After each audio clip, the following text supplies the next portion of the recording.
Урматтуу фермерлер, бүгүн биз силерге жүгөрүнүн нымдуулугу, башкача айтканда дандын нымдуулугу жана ошондой эле нымдуулуктун сиздин келечектеги алган кирешеңерге болгон таасири жөнүндө айткыбыз келет. Жүгөрүдөгү нымдуулуктун көрсөткүчү бул жүгөрү дандын составындагы суунун пайызы. Канча пайыз суу бар? Пайыз менен белгиленет. Баарыбыз эле угуп келебиз, влажность 12%, 14% болуш керек деп. Ошол себептен бул сиздердин түшүмүңөрдүн сакталуусуна таасирин берет. Бир, экинчиси кийинки жылдары, кийинки этаптарда, башкача айтканда, кайра иштетүүдө болгон продукциянын сапатына таасирин берет. Ошол себептен жүгөрүнү туура убакытта, туура нымдуулук менен чабуу абзел.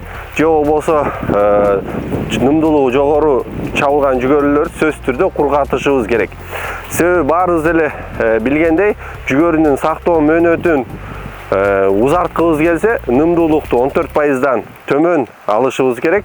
Себеби 14%дан жогору болгондо ал сиздердин түшүм жоготууга учурашы мүмкүн, көгөрүп кетет, бузулуп кетет. Ошонун баардыгы эле силердин кирешеңерге таасирин берет. Нымдуулукту төмөндөтүүнүн бир канча жолу бар. Биринчиси бул өсүмдүктө туруп эле эрте бышып жетилген фаолорду себебиз. Ал өсүмдүктө туруп эле нымдуулугун түшүрөт 12-14%га чейин. Же болбосо жакшы нымдуулугу төмөндөй турган гибридтерди тандайбыз. Эгер түшүмдүүлүгү жогору гибрид алып, кеч бышкан гибрид алган болсок, диссекация жолу менен кургатабыз. Экинчиси, андан кийинки этаптарда бул механикалык жол менен кургатуу, бул жайып кургатуу кадимкидей эле. Экинчи бир негизги жолу бул сушилка, кургатуучу печкаларды колдонуу. Сөзсүз түрдө бул печкаларды колдонуу сиздердин ала турган кирешеңерге терс таасирин тийгизет. Ошол себептен ар бир аймакка, топурак климаттык шарттарга ылайыктуу гибридтерди тандап сепкениңер абзел. Нымдуулукту кантип билебиз, канча пайыз болгонун деген суроого жооп катары атайын аспаптар бар, мындай болгон ар кандай фирмалардын. Ошол жерге келип, бул мобилдик текшерүү болуп эсептелинет. Сиздин комбайн чабаар учурда эми идеалдуу шарттарды айтсак, нымдуулук 14% болгону жакшы. Эми бизде быйылкы жылы дагы климатта көрүп тургандай андай талаалар өтө аз болот.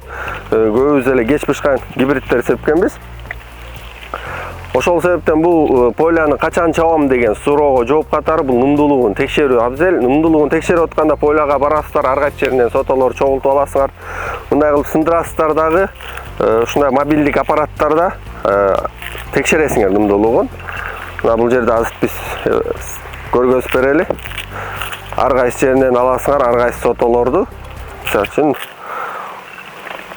топтойсуздар дагы. Бул аспап сиздерге азыркы учурда нымдуулугу канча пайыз экенин көргөзө турчу аспап.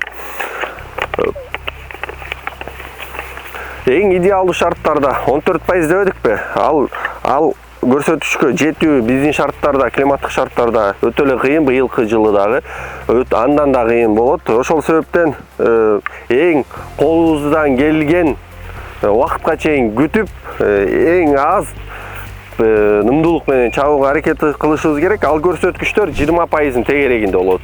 22, 24 же болбосо 18, максималдуу 28% менен чапкандарды да көрдүк. Бирок сөзсүз түрдө анда сиздердин данга болгон зыян көрүлүп калат. Дандарыңар сынат. Ошон үчүн 24-төн ылдый чапкан аракет кыла. Бул жак эми бул тала аябай эле өзүңөр көрүп тургандай жапжашыл өсүмдүк болуп турат. Кеч та себилген майдын башы менен нымдуулук сиздерге пример катары көргөзөлү. Мынакей 39,7% болуп көргөзүлдү. Кээ бир поляларда, талааларда бар өлчөдүк, ал жакта 35%га чейин көргөзүп жатат. Бүгүнкү күнү 28 августта. Эми бул полянын чабууга, бул талаанын чабууга келиши эң аз 1 ай орточо эсеп менен. Эгер диссекант колдонуп кургатуучу өсүмдүктөрдү ар кандай жолдор менен өлтүрүп кургатууга аракет кылсак, анда бир 25-30 күн арасында чабукка келип калат. Жыйынтыктап айтканда, урматтуу фермерлер, кандай да көрсөткүч болбосун сиздер чаап жаткан учурда сактоого келгенде сөзсүз түрдө нымдуулугу 14%дан ылдый болгон дандарды сактоого киргизиңиздер. Себеби канчалык нымдуулук төмөн болсо, ошончолук силердин данды сактоо мөөнөтүңөр узун болот.